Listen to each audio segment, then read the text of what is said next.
This is a Geek Leader podcast, and I'm your host, John Rauda. This show is all about helping us grow as leaders, become better technologists, and improve our lives both at work and at home. I hope you enjoy the show and learn a lot.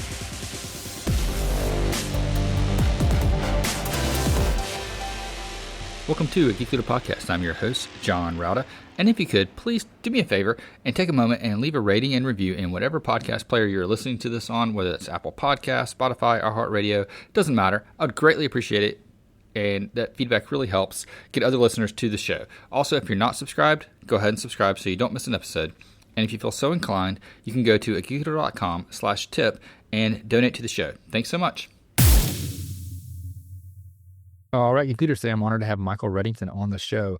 He is an expert when it comes to interrogation techniques. By that I mean more like conversational interrogation techniques, and we're going to talk a little bit about that today as well. But also how to motivate people and persuade them and negotiate with them and things like that.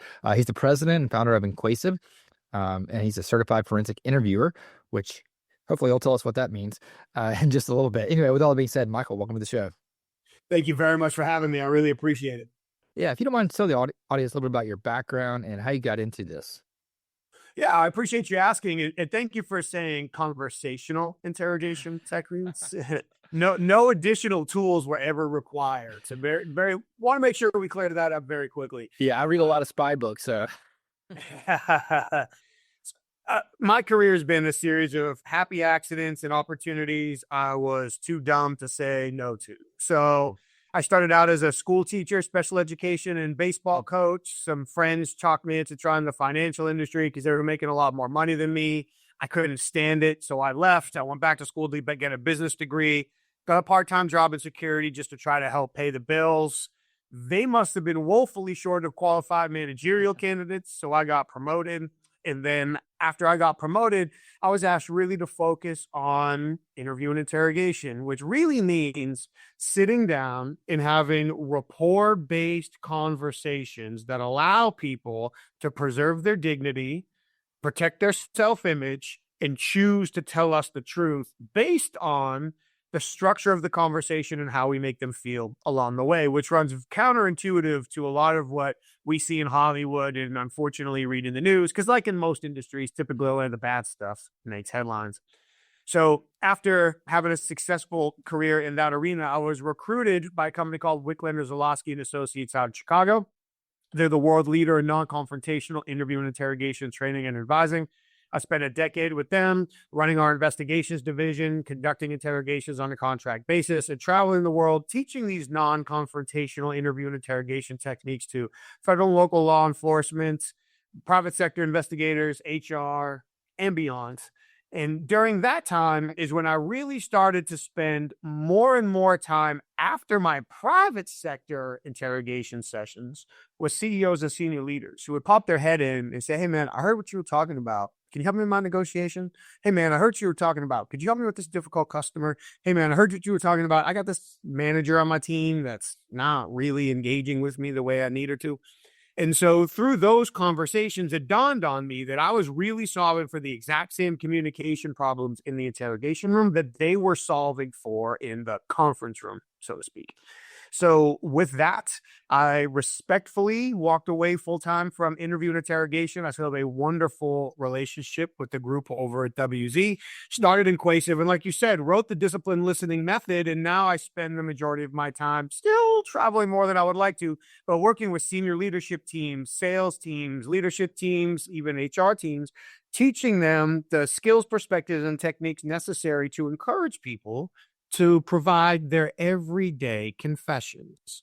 Essentially, it's the information that we all would share if we could find a comfortable enough path to get us there.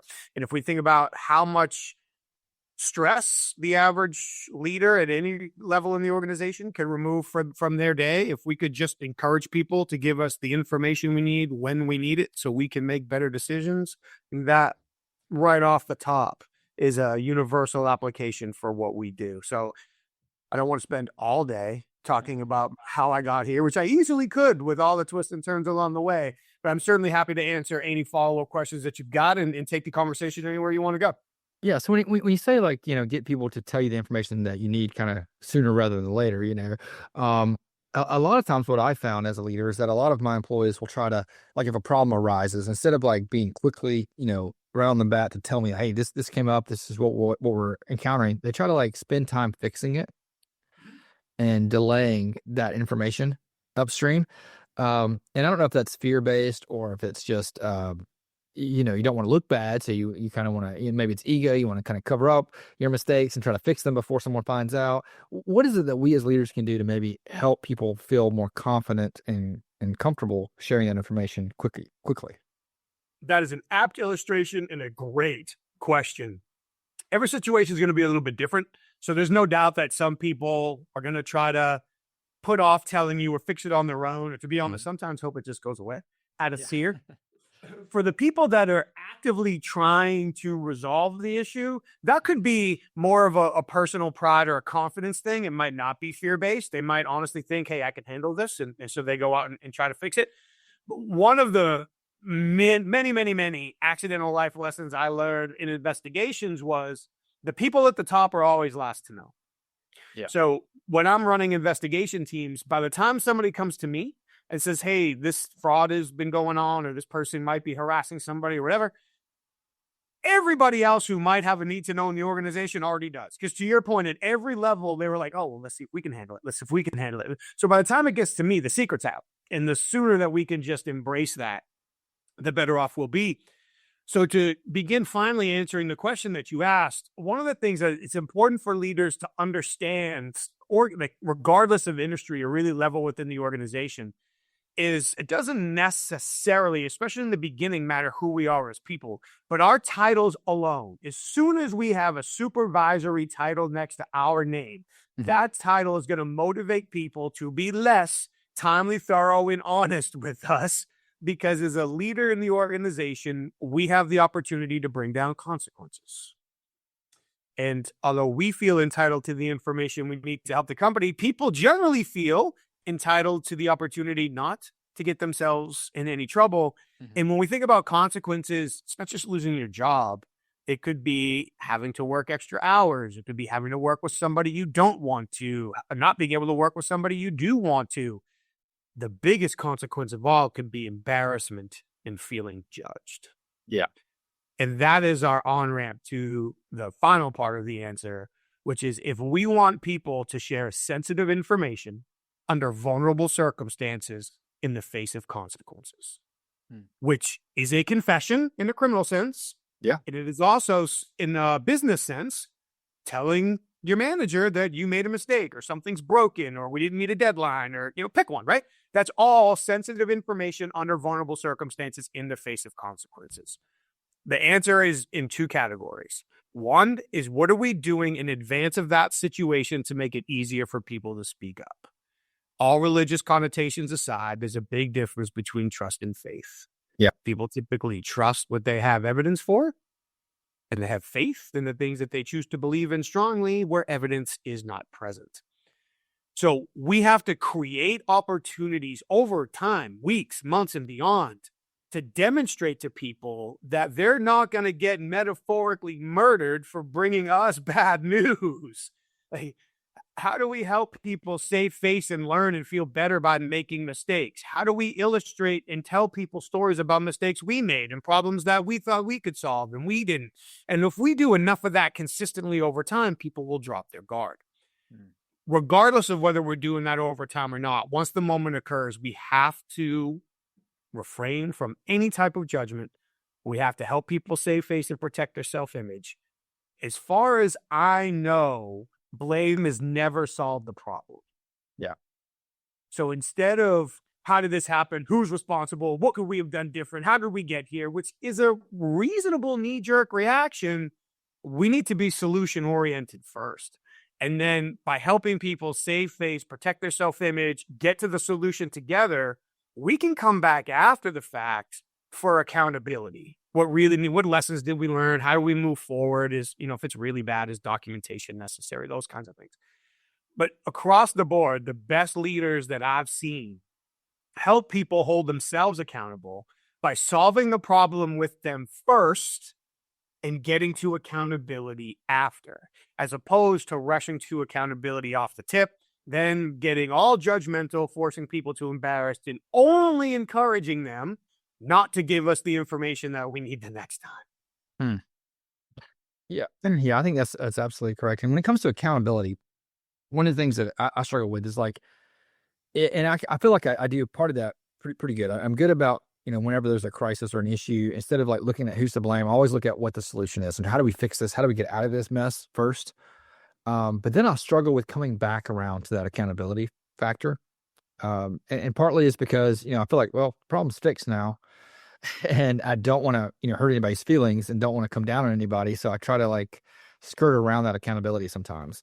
And then when I do sometimes come to the accountability, sometimes I come too hard. How do we get in that middle ground and fix that?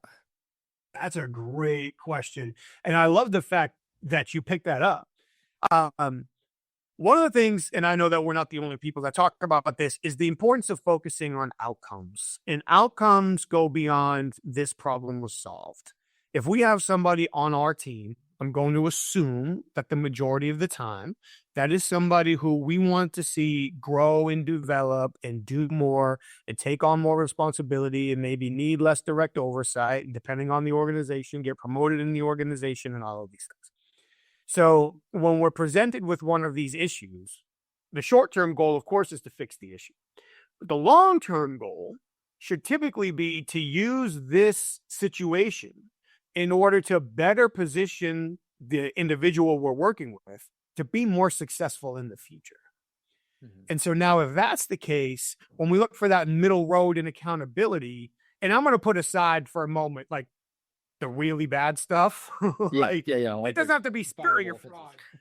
Yeah. I mean, if it's so bad that best case is final warning, more likely you're getting fired, then that's a whole different situation. But if we're talking like your run of the mill every day, mistakes, missed opportunities, things that come up, once we get it solved, now it's sitting down to have the conversation about what did solving this problem together teach us? What decisions got us into this situation? And let's assume that most of those decisions were made with good intentions. So now, how do we look at the situation from 30,000 feet, if you will, and say, there's a near certainty we're going to run into a similar situation soon. Mm-hmm. So when that similar situation arises, how can we improve or evolve the decision-making and action process prior? And then if we run into similar problems in the future, what did we learn from this that we can apply to these similar problems down the road? And now if we're having those types of conversations, we just want to make sure that we're clear at the end. Like these are the expectations moving forward. We don't get to have these learning conversations for the same exact situation 10 times. Like we got to learn, we got to get better. But assuming it's the everyday, we're trying to improve those around us, keeping those longer term strategic outcomes in mind, we should be able to use nearly any short-term situation to help coach somebody up and make them better in the long term. And I feel like if we focus on that, that typically gets us into that happy medium, also allowing for the fact that there are times where people might need to have a more direct, straightforward conversation. And to steal a phrase, might need to come down a little bit harder on them. But if we do that too often, we become Charlie Brown. Like they just stop listening. Or Charlie Brown's teacher, excuse me. They just stop listening to us. So it's really, if we're going to turn the heat up in a conversation, being strategic about when, where, and how we do that is important, because if we just do it all the time, we're white noise, it defeats the purpose. Yeah, no, I agree with you 100% on that. And I think, it's one of those things where like, if you, even if you, come down on them harder every time, but you never change anything, you're just like, I noticed it with my kids. Like, am I just yelling at them and not actually disciplining them, or am I correcting the behavior and teaching them what they need to do correctly first? And how does it go about? What makes them listen? And I found that what works with kids tends to work at work as well. Oh, all the time. And to steal an example, I coach kids sports for as long as my kid is young enough where I'm qualified to. Might only be for another year or two, and then he's going to need better coaches.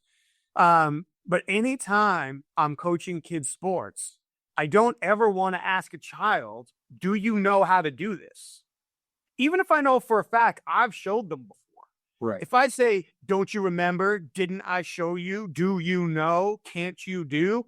Every single one of those is going to cause them to feel embarrassed and shut down. So instead, I want to ask them, how long has it been since you were shown? How many chances have you had to practice? Who was the last person that showed you? When was the last time you tried? And all of those questions essentially allow them to completely save face, not feel judged or embarrassed by an adult and say, well, I don't really remember. It's been a long time. Could you show me again? And now that they've asked me for the help, I can show them. It dawned on me about 2 years ago, to your point, to validate your point completely, that I wasn't doing it the same way in all of my conversations with adults. And as soon as I changed my language from don't you remember, don't you know, haven't you done this before, shouldn't somebody with your resume be capable of, as soon as I changed it to, when's the last time this happened? How long has it been since somebody walked you through that? How often have you had a chance to actually put this into practice in your conversations? That gives an adult the opportunity to say, actually, it's been a while. I'm not sure. I'd appreciate a refresher. And now they just asked you to tell them what you were going to tell them anyway, which completely changes the dynamics of the conversation. Dude, you are 100% right with what works with kids works with adults. Yeah, yeah. Years ago, my wife and I did a parenting book or whatever, and one of the things in there it talked about was instead of like coming down on your kids when you notice they haven't done something yet, but it's approaching that deadline, so said, hey, you still haven't cleaned your room, we have to leave in 15. Ask them a question, what's your plan for? And then put what's your plan for cleaning the room? What's your plan for doing this? And that shows them that you're aware that they haven't done it yet, but you're also giving them the benefit of the doubt that they might have a plan for it. And I've taken that into work so many times when I've noticed things aren't getting done and we're getting close to a deadline and I haven't seen the report yet and I haven't seen any progress. I'll just, hey, what was your plan for getting this thing done on time? And that seems to be very helpful. I love it. So you wrote a book, and it was about listening, I guess you would say, or the disciplined listening method. And in that book, you have a quote that I was very curious about. I saw it, go through on your website. It's time is the enemy of empathy. And as someone who struggles sometimes with empathy, can you explain that quote and what you mean by that? Certainly. I appreciate you asking. And honestly, we can tie it right into the conversation about you got to clean your room and we got to leave. Time creates stress. Yes. And as soon as we start focusing on time, our stress levels increase. And when our stress levels increase, whether we realize it or not, our brain closes ranks, and starts focusing on how do I remove this stress as fast as possible. So if I say to my son, I have a young son, hey, dude, we're going to leave in 10 minutes for baseball practice. You haven't cleaned your room yet. You got to go do that now. He gets kicked into a panic mode because I just told him that you've got 9 minutes and 59 seconds and counting to do something. So time is the enemy of empathy. Anytime we prioritize speed, we sacrifice quality.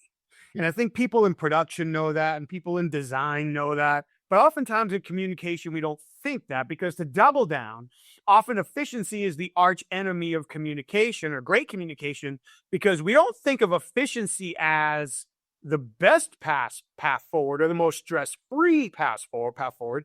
We think about efficiency as the quickest way forward.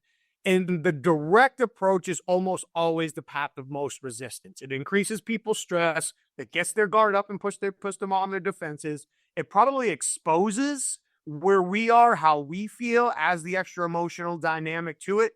So if we really want to connect with somebody, if we really want to understand where they are, or at least if we're being super pragmatic, allow them to believe that we're completely understanding where they are, what they're experiencing right now, we've got to let go of time. Time is undefeated. There's nothing we can do to slow down the clock. I wish it was. But one of the things I can promise you from a career in interview and interrogation is that often when the conversation feels slower, we arrive at our desired outcome faster.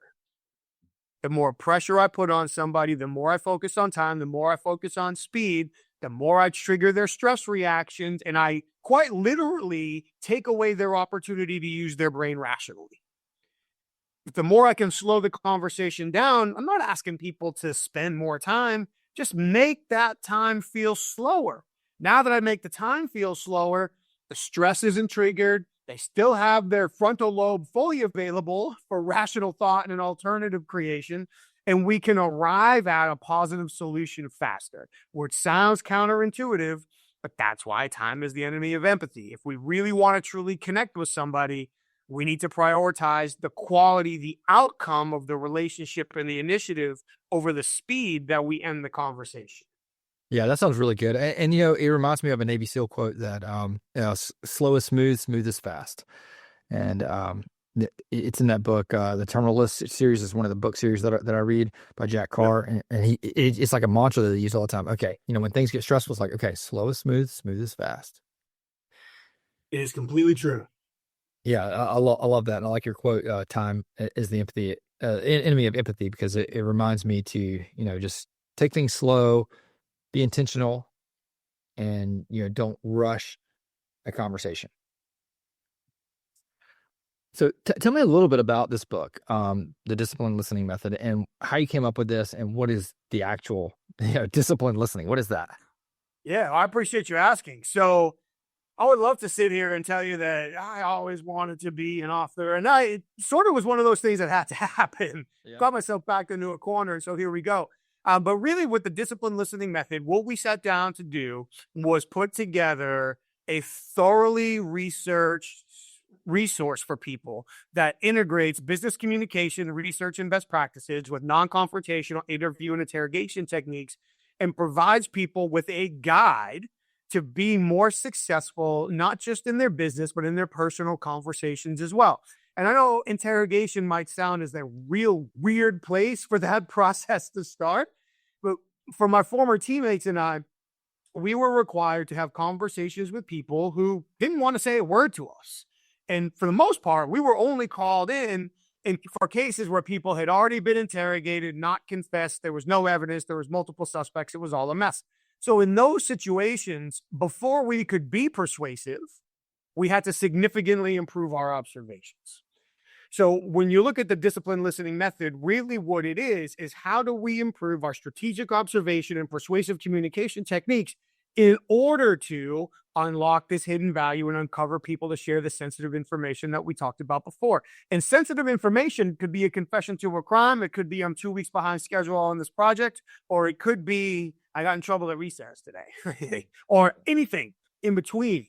So there's so much that goes into the book itself, but to answer your question directly about what is the disciplined listening method, when we look at the methodology itself, kind of the apex chapter of the book, if you will, what we set out to do is we set out, to understand why do some people, or how, probably a better way to say it, how do some people consistently go into conversations with the entire deck stacked against them, yet emerge consistently with the relationship, the information, and the outcome that they need. And because it's such a diverse application, it's not necessarily a step 1, 2, 3 type situation. So what we're able to distill it down to through our research, what are the 7 core behaviors? So the 7 core behaviors of the disciplined listening method, the first 2 occur before the conversation even starts. Mm-hmm. Number 1, and we actually talked about this a little bit before, understand not just your short-term goals, but your long-term goals. How can this conversation get us closer to achieving both? And then as we go into the conversation, and this gets back to the very first question you asked me, how can we we should be building our communication strategies off of our perceived weaknesses, not our perceived strengths? So to get back to that first question, if I think to myself, well, I'm your manager, you need to tell me this information, I lost before the conversation even started. But if I can sit back and think, well, because I am their manager, they probably don't want to tell me for all of these reasons. Okay, now let me use that in order to create the communication experience they need to have before they choose to open up. Yeah. Once the conversation starts, the next behavior is be patient and let the conversation come to you. Listening equals learning. If we're not learning, we're not listening. The more people talk, the more we learn, the more intelligence we can gather from the totality of their communication, not just the words that they use. Which leads to the next behavior. We should not be focusing on catching people lying. And I know you started this conversation asking me about interrogation, but it's true in interrogation. It's more true in the rest of our life. If we spend our time just trying to catch people lying, we're taking a biased approach. We'll almost certainly see or hear something that will convince ourselves is the sign of a lie, even if it's not. And now we're angry and we're hamstringing this entire conversation. Really, what we should be doing is observing our counterparts for signs of changes in their comfort levels. Do they appear to be more or less comfortable at any moment in time? And if so, why? What's the trigger that caused it? Anytime we're observing somebody's communication, verbal, nonverbal, the combination of both, the context, the contextual awareness of the situation around the communication is what really gives our observation meaning. So heightening our situational awareness, observing for these cues of rising and dropping comfort levels, and then adapting as necessary in order to change our approach based on our observations. Of course, while doing that, we've mentioned this before, we have to go out of our way to avoid judging people and causing them to feel embarrassed. We really want to make sure we help them protect their self-image at all times. And then finally, we want to work hard to build post-conversation trust by following up after the fact. For all of us, especially in leadership roles, there's no such thing as a one-off conversation or relationship. We're going to have to talk to this person again, or they're going to talk to somebody else that we know at some point. So it's very important that we keep not just the feedback loop, but the communication loop going. So that way we can give people proof that they had value to us, that we did listen to them, that there might be some changes happening, whether it's the ones they wanted to or not. That might not be the case, but continue the cycle of conversation to give them demonstrable evidence that we did connect with them that day and their time was important to us. So those would be the 7 core behaviors. I'll wrap up this probably unfortunately long answer with this. Really, when we look at the disciplined listening method, it is the science and art behind how do we improve our strategic preparation, elevate our situational awareness, apply these strategic observation and persuasive communication techniques, all in a way that we're building stronger relationships, achieving better outcomes, and often achieving surprising information along the way. Yeah, no, that's a good answer. And, I think it's interesting when you kind of codify the steps in listening. And I love when you talked about like not focusing on the lies, because I think that's what a lot of us do is once we catch one thing that someone says that's not necessarily true, we build the whole thing and assume everything they said is no, not true. And a lot of times it's not even that they lied, it's that they misremembered or their perception was different than your perception of the events. And things can get there. So I like the idea of focusing more on the comfort level changes versus the words, and how they come out. Yeah, and you make great points there. All too often, we assign the tag of dishonesty to somebody who saw a situation differently, maybe only had pieces of the information, could have legitimately forgot, or oftentimes they didn't necessarily choose to withhold information from us. They just didn't think it was important at the time, whatever details they did or didn't share, which is where that situational awareness becomes so important. The strategic observation becomes important so we can pick up on the details that might be missing. And then the ability to ask questions and continue the conversation without judging in order to get people to share that information that they do have. So once again, man, you're spot on. Yeah, I think that's really good. And what tips do you have for leaders today to help them become better listeners? Because a lot of times, especially new managers, which a lot of our listeners are new into leadership roles, they struggle with listening because they kind of want to prove themselves. They're new in the role. They don't want to, seem like they don't know what they're doing. And they tend to talk more in meetings than to listen. Which is true at all stages of leadership, by the way, because often our being promoted is not helpful when it comes to listening. Because when you look at the people who struggle at listening the most, it's typically senior leaders and technical experts, because those are the people that have the experience, have the education, have solved the problems, and are looked upon as people who are supposed to have answers. So why would I want to listen to somebody else if I either A, think I have it all figured out, or B, my head's on the chopping block if this goes wrong? Then of course I'm going to default to what I think and what I believe. So when we talk about improving how we listen, a couple of things is start by realizing the human brain isn't wired to be good listener, isn't wired for us to be good listeners. And like we mentioned before, our success actually makes it harder, which is a big counterintuitive. So with that, a couple of things we can do. Number one, just not even embrace, but relish the fact that we are not in control of most of the conversations we engage in. And that's a good thing. If somebody else has information and we need it, they're in control of the conversation because they're going to choose what to say and when. Relish it, embrace it, use it to your advantage. Stay curious, which I know everybody says, but one of the things that we do going into our meetings is at the top of the page, we'll write, what did I learn today? For that visual reminder that I can learn from everybody. And if I'm not learning something, that's a me problem. That's not the other person's problem because I'm not giving them the opportunity to teach me. Listen for intelligence, not information. Try to stay out of that check the box mentality. Really try to pay attention to the emotional connotation, maybe details that are missing, specific word choice, all of these things that tell you that there's more to the story. But it really comes down to, and I know for leaders in the time compressed world today, and when I say this, I can hear the eyes rolling through people's heads, but it's being patient in prioritizing outcomes. If I let the conversation come to me and the outcome is the most valuable thing, then by default, I should hopefully be creating an environment that makes it easier for people to share information. I'll wrap it up with this. Vulnerability, I know, gets thrown around a lot, but it's not a sign of weakness. There is case study after case study after case study that shows when leaders look at their audience and say, you know what? I'm not really sure. Or you know what? I screwed this up. Or you know what? I haven't found the best answer yet. And they ask their group for input. The leader is viewed as more trustworthy, as more humble. It is easier for people to open up and risk being embarrassed or looking like a fool talking to them. So it's being a leader, I don't think has ever been, and certainly isn't now, all about having the answers. It's about being able to find the answers, cultivate the answers, get our team involved to provide the answers. So I wouldn't coach new leaders to be lazy and, don't do the research and don't do the work and just ask people for what you should do and they'll see you as a better listener. In those moments where legitimately, I'm not really sure. This is new to me. I tried something. I messed it up. I could use your input. I'm not there yet. Being open about that up front will encourage people to share more with us.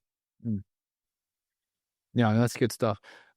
Yeah. So I really appreciate you, talking about this. I do have one more question for you, and that's you have a podcast. I see what you're saying. Tell me a little bit about what that podcast is about and where'd you get the title? I appreciate you asking, man. Thank you very much. I got the title, good or bad. I got the title when I started thinking about it's a little bit tongue in cheek, like common misconception statements with communication. Because, how often do we say, I see what you're saying, when it's really, I hear what you're saying, right? Right. But you'll get people saying, no, I see what they're saying. I'm watching their body language. I see it too. And so to me, like that whole kind of debate, I was looking for a title that was communication related, that might spark some curiosity and was probably more than a double-edged sword when you break it down, right? I don't know if a sword can have more than two edges, but we'll just go with that. So the goal with that podcast is to gather as many different unique perspectives on communication as we can and create one library for people to go to and continuously learn from. And I'm so grateful to have had world-renowned leaders, behavioral scientists, some athletes, CEOs, sales professionals, community service professionals, people that run homeless shelters and take care of people who've been abused, law enforcement, of course, federal and local. But really, it's all down to there are so many people in this world, and I'm sure you see this too, who think about different types of communication and they put them in a silo. That's just for negotiation. That's just for sales. That's just for interrogation. You talked about reading parenting books. That's just for parenting. That's just for education. That's just for therapy. That's just for the military. That's just for sports. Well, dude, there are themes that run through all of these. And if we start looking for threads that either tie all of these silos together or surprisingly work in one and might work in another, we can all be more productive and forge stronger relationships. So that's why we set out to create that podcast. And I really appreciate you asking me about that, man. Thank you. Yeah. So I definitely think that's really good. And I like the way you're talking about all the different disciplines and kind of how they all work towards the same goal. And I found that too with my podcast, whether I have a military leader on, or an athlete, or a speaker or writer or tech, CIO, CTO, they all seem to kind of have the same, we're all going for the same goal, 100%. And I try to look at it like a hub and spoke sort of deal. Like think about like a wagon wheel. The hub is the same. We're all trying to communicate with people in a way that we're building stronger relationships. We're getting more valuable information. We're making better decisions, achieving better outcomes. Now, at the end of each one of those spokes, there could be a different application, whether it's industry or type of conversation or whatever. But if we can work from the spokes back to the hub, then we can all create a stronger toolbox to generate better results. Right. Absolutely. Michael, it's been a great conversation. I really appreciate having you on. How can people connect with you online, learn more about what you're doing, and maybe pick up a copy of your book? Thank you for asking, man. So they can find me a couple of places. DisciplinedListening.com would be where they can learn about the book and find the podcast. The book, The Disciplined Listening Method, is also available on Amazon and Barnes & Noble, so it's right there for them. If they're looking to learn more about me, they can go to michaelreddington.com, and that's where they can see additional interviews and videos and all that stuff, articles that people like to find. And then if they're looking to find out more about the programs that our clients ask us to customize and facilitate for their leadership teams, their sales teams, and beyond, they can go to InQuasive.com, InQuasive.com, to learn more about those programs. Awesome. I'll link those two in the show notes at geekleader.com so people can go there and click through. Again, Michael, thanks so much for coming on the show. Really appreciate having you. Thank you, man. I really enjoyed the conversation. Hope you enjoyed the show. Please go to geekleader.com to learn more about what this guest is up to, click on their links, and connect with them online. I would also greatly appreciate it if you could leave me a rating and review in Apple Podcasts or wherever you listen to the show. And make sure you've subscribed if you haven't already. And if you feel so inclined, you can leave me a tip by going to geekleader.com/tip.